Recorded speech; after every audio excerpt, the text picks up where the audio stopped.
This is the Douglas F3D-1 Skyknight, an American naval fighter at Tier 5 BR 7.0 and costing 92,000 RP. This is an aircraft that I have owned pretty much since its addition to the game at the end of 2017. However, it was only recently that I noticed that I had actually never played it. Like, at all. The aircraft was fully stock, had 10 free repairs remaining, so I figured I would spade the aircraft, and if it went well, I would make a video on it. And, well, here we are, so it can't have gone all that badly.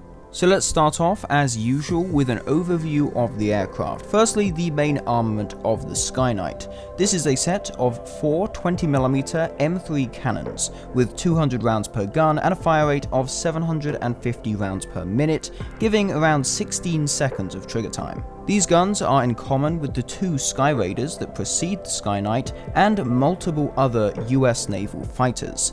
The guns themselves seem to perform quite well, especially after the new 20mm cannons modification has been installed on the aircraft. Once you have researched the Tier 1 offensive 20mm belts modification, you will have a choice between multiple belt types for these guns. Personally, I found that the air target belts work best for myself, as I tend to use the Skyknight primarily as a fighter. In addition to its cannons, the Skyknight can carry some ground attack ordnance on its 2 underwing pylons, either a pair of 500, 1000 or 2000 pound bombs, or a pair of tiny tin rockets.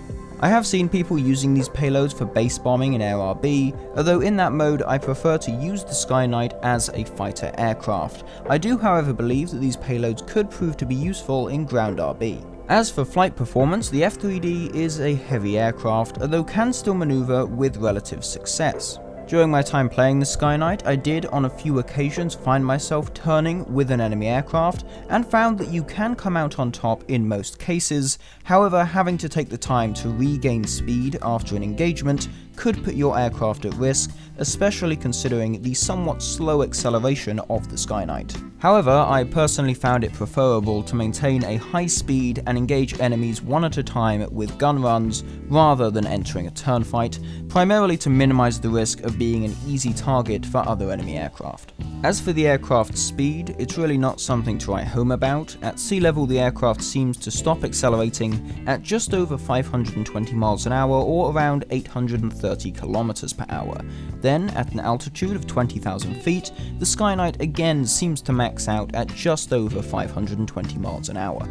For its BR of 7.0, these speeds are relatively average, although even in a slight up tier, you will find yourself facing enemy aircraft that will easily be able to run you down in level flight. Some additional points of note: the Skyknight gets a radar system with 5 different range modes, with the shortest being 12 miles and the longest being 230 miles. The radar can lock onto targets and will display the range and velocity difference between you and the target. Additionally, the Skyknight has some armoured glass and some steel plating around the front section of the cockpit in an effort to further protect the pilot and the radar operator. The aircraft does then get a detailed cockpit model, although sadly lacks a functional radar display in the cockpit. The F3D also then only has a single blue camouflage scheme, although during this video I will be using a user skin which will be linked in the description. So getting into some gameplay, of course, in Air RB. As you can see, I wanted to demonstrate a takeoff roll for the aircraft. This was recorded just after I had finished researching all of the performance modifications on the aircraft, and all I had left to do was to research the ground attack ordnance. As you can see, a bit slower than some other jets to accelerate, but you know, it does get up there. So moving into actually attacking the enemy aircraft, an SK-60. Now, this first gun run, not exactly perfect. We go for a head-on, and it's just kind of spray and pray. I'm just spamming the guns, and you know, eventually I get him, seemingly before he can get guns on target, although I'm not sure he was going to be able to, as it did look like he was going quite slowly, so he may have just kind of been stalling out, and that did make it quite an easy kill for myself. Nonetheless though, we of course have a big scuffle of enemy aircraft, lots of targets to choose from, and I see a meteor coming my way. Now initially I expect he's going to dive, go into a head-on. Of course, him in a dive in a head-on against me would kind of have the advantage, but no, he decides to head for just something else, and you know, I go in, just kind of go vertical, go underneath them, and get a pretty easy kill, actually. I'm not necessarily sure what he was expecting to do. He might have just been AFK and just been flying off. Who knows? But nonetheless, I got a kill. Moving on from that, though, I begin to go towards a MiG-9 who is being attacked by essentially the entirety of my team. But, of course, before I can get there, he is killed by the multiple friendlies on his tail. Moving back, though, I decided to go and support a few fighters that are in the remains of the big scuffle of fighters. Initially, I take a look at a Swedish vampire, but then I noticed an F-84 coming in.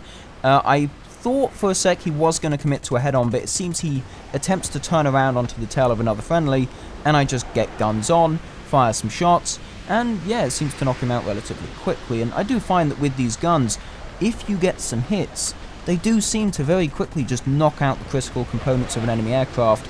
And I seem to find that basically one-shots with these guns, all it really takes is a single bullet, and it is very common to get a single bullet, hit a fairly critical area of an enemy aircraft, and it'll knock them out. And this does make these guns quite good for head-ons, as you are about to see in the next game.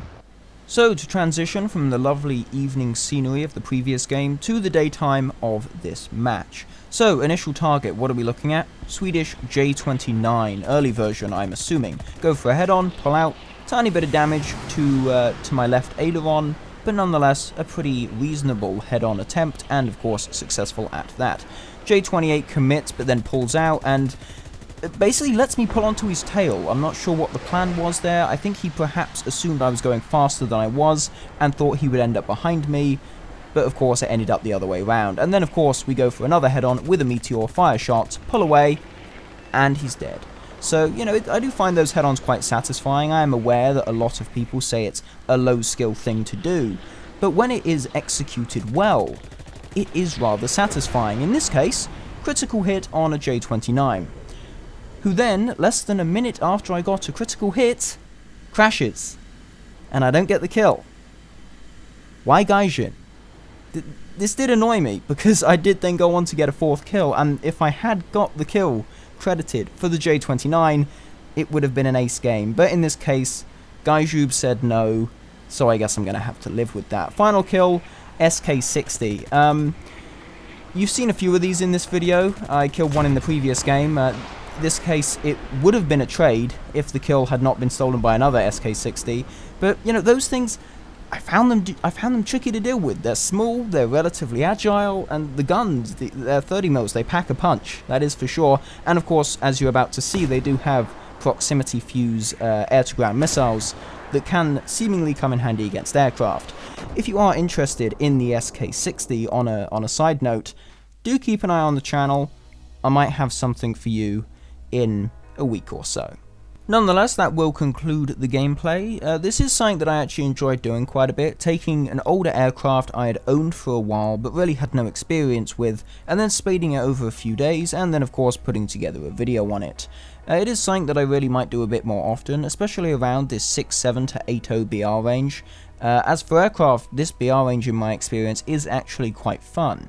The Skyknight itself seems to be pretty good all round. I found that I was getting pretty consistent performance from the aircraft, all the way from being stock to spaded. The acceleration is the one drawback for me, it's kind of meh, but then once it gets up to speed with a bit of altitude to work with, it can certainly get some stuff done. I must say how I found the M3 cannons to be quite good. Even before I had any mods to improve their performance, they were pretty consistent guns and had no issues taking down enemy aircraft once they got 1 or 2 hits. Overall, it's quite a fun little airplane to fly, and I must say I actually found it quite easy to fly. That might just be my playstyle and it just kind of works for me, or it might just be in general it is just quite an easy aircraft to work with. Nonetheless though, that will be it from me. Thank you very much for watching the video. If you did enjoy, please consider dropping a like on the video, and of course if you wish to see more content such as this, feel free to subscribe to the channel. Thanks again for watching, and I'll see you in the next one.